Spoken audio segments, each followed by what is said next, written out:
Hola, ¿cómo andan? Espero que bien. Bueno, hoy vamos a tener una clase tal vez un poco diferente de las que vengo mostrando. Voy a agarrar un poco el apunte y voy a explicar sobre esto. La idea es que ustedes puedan hacer el trabajo para el jueves que viene.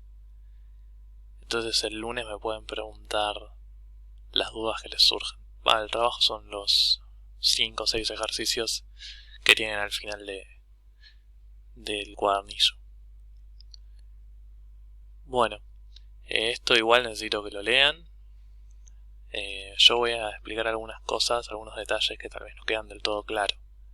Y si siguen habiendo cosas que no queden claras, me preguntan. Bueno, la idea de esta sección es explicar cómo se grafican las líneas de campo eléctrico.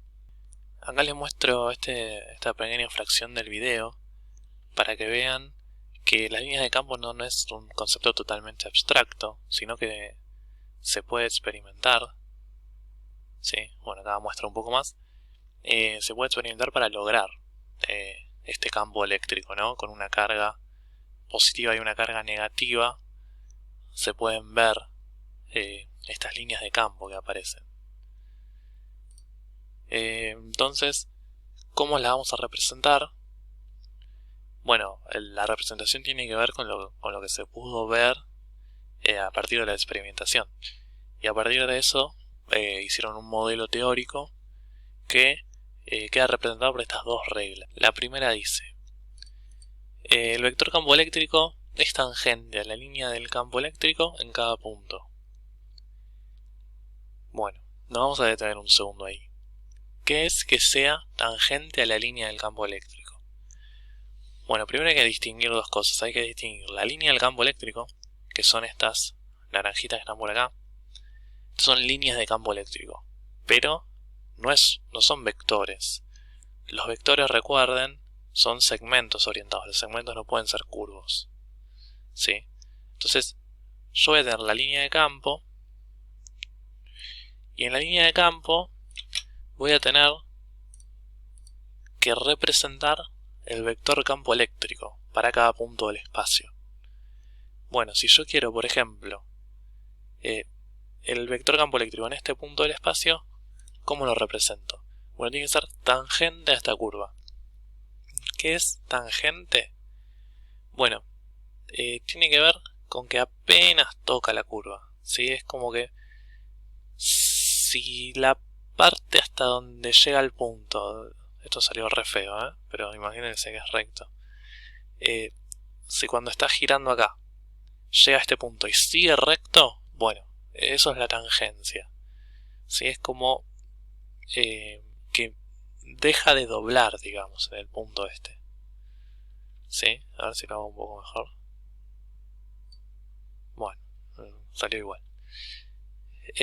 Bueno, eso sería el vector tangente. El vector, recuerden que es recto, no puede ser curvo. Entonces, este sería el vector campo eléctrico, el que dice en negro, y el rojo es la línea de campo. Bueno, dice que la dirección de la línea, indicada por una punta de flecha, o sea, esta dirección, es igual al vector del campo eléctrico. Bueno, claro, porque nosotros sabemos que el campo eléctrico tenía dirección igual a la fuerza de una carga de prueba positiva, ¿no? Bueno, si yo sé que el campo eléctrico apunta para allá, la línea de campo también va a tener que apuntar para el mismo lugar. No puede apuntar para el lado contrario porque ahí ya no estarías respetando esto. Y después dice que la dirección de la línea es la fuerza sobre una carga de prueba positiva colocada en el campo. Bueno, repite lo mismo pero de dos maneras diferentes. Dice que es igual al vector del campo eléctrico y obviamente la dirección del campo eléctrico era la dirección de la fuerza cuando se colocaba una carga de prueba positiva. Bueno, y después la segunda regla es que el número de líneas por unidad de área, ¿sí? La cantidad de líneas que pasan por estas áreas, que pasan a través de una superficie perpendicular, superficies perpendiculares, dice es proporcional a la magnitud del campo eléctrico en dicha región. ¿Qué quiere decir que sea proporcional a la magnitud del campo eléctrico? Bueno, es que si en esta región hay un campo eléctrico mayor, entonces por esta superficie van a pasar más líneas de campo. Si en cambio, si tengo la misma superficie, o sea, el mismo área, ¿no? Y pasan menos líneas de campo, es porque el campo eléctrico ya por acá es menor. ¿Sí? Dice, en consecuencia, las líneas de campo estarán cercanas donde el campo eléctrico sea intenso y separadas donde el campo eléctrico sea débil. Fíjense que en el área A están más juntitas, entonces el campo eléctrico es mayor, y en el área B están más separadas, por lo tanto el campo eléctrico es menor. Después dice, estas propiedades se ilustran en la figura de la derecha. La densidad de las líneas de campo a través de la superficie A es mayor que la densidad de las líneas a través de la superficie B. ¿Qué quiere decir densidad de las líneas? Bueno, la cantidad de líneas que aparecen por unidad de superficie. O sea, se refiere a lo mismo que hablábamos antes. Debido a eso, la magnitud del campo eléctrico es más grande en la superficie A que en la superficie B, ¿no? Como están más juntitas, es más grande acá. Además, si las líneas en diferentes ubicaciones apuntan en distintas direcciones, el campo no es uniforme. Fíjense que acá hay algunas que van yendo a apuntar hacia arriba, otras están apuntando más hacia abajo. Acá el campo no es uniforme. Para que el campo sea uniforme, todas deben ir en la misma dirección. ¿Sí? Todas de izquierda a derecha, por ejemplo. Ya si hay alguna que hace esto y otra que hace esto, por ejemplo, ya el campo no es uniforme. Bueno, en esta parte habla de si es consistente, si son consistentes estas dos reglas de líneas de campo con la ley de Coulomb. Sí, lo explica porque no me parece tan importante, solamente está explicando que la ley de Coulomb es válida con estas dos reglas que teníamos por acá arriba, ¿no? Y es válida porque si nos imaginamos una esfera tiene área 4pi por radio cuadrado, y justamente aparece este radio cuadrado dividiendo, y el radio equivale a la distancia. Y bueno, justamente en la ley de Coulomb tengo dividiendo una distancia al cuadrado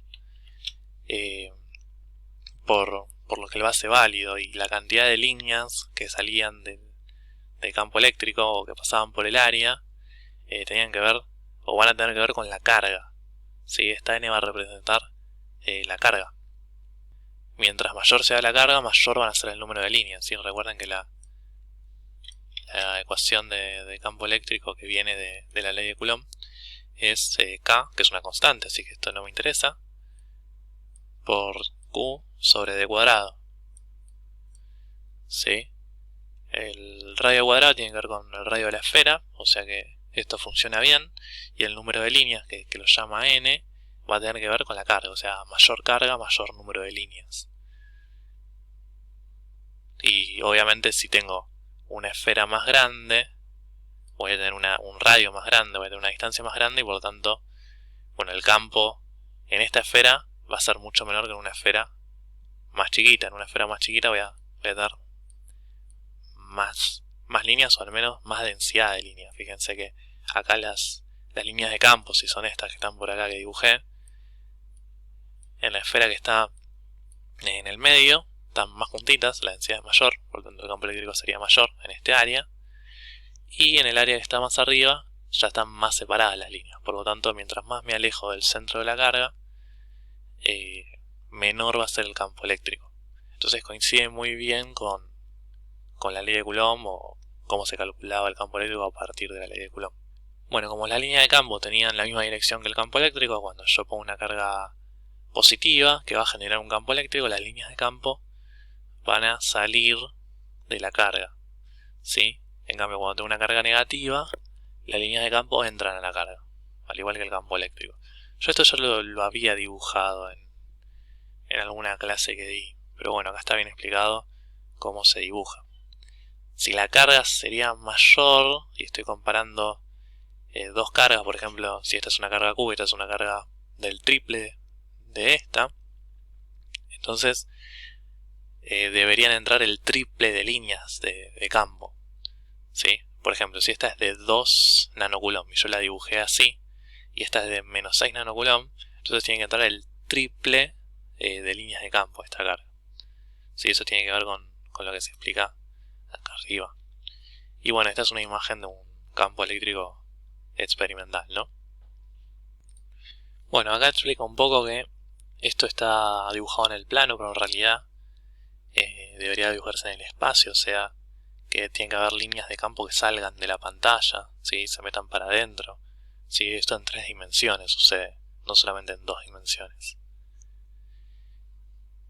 Bueno, y acá empieza a explicar las reglas de cómo dibujar estas líneas de campo. Sí, dice, las líneas deben empezar en una carga positiva y terminar en una carga negativa.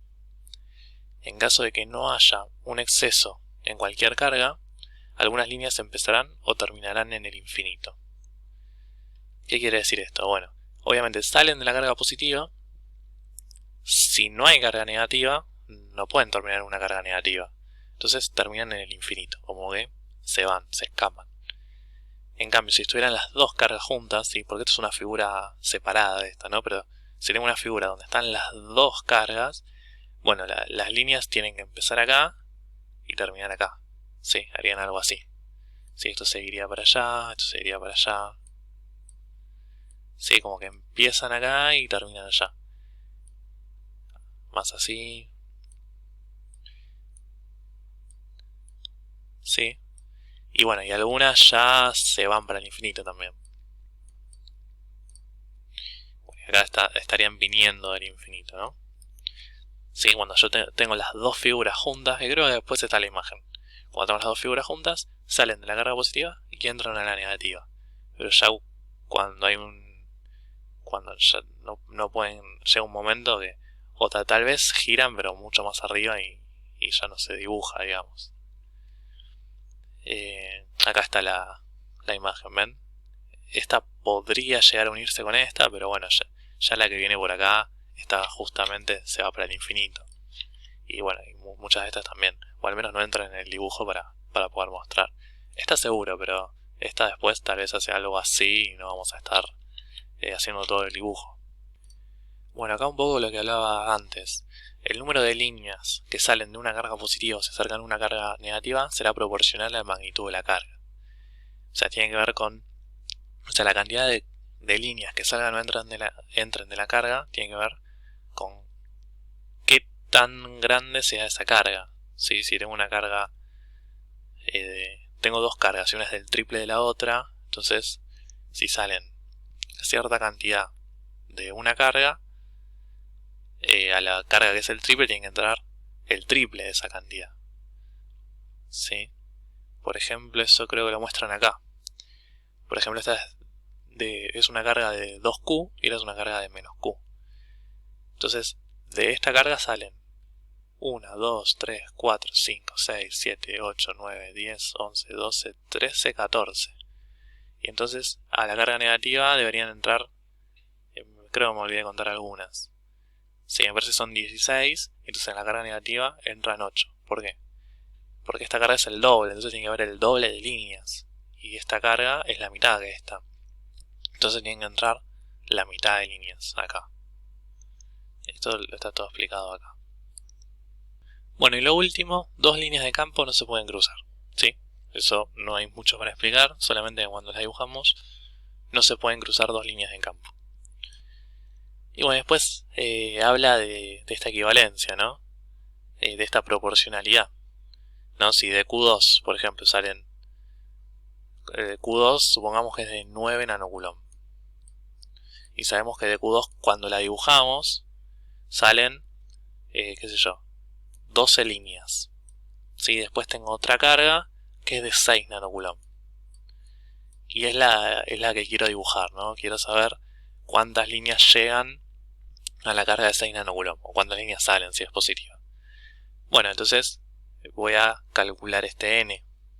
Bueno, si despejo de acá, si despejo, paso el n multiplicando, hago toda la cuenta, llego a que n tiene que ser 8. ¿Sí? Fíjense que 12 sobre 8 me quedaría 3 medios, ¿sí? Dividido por 4.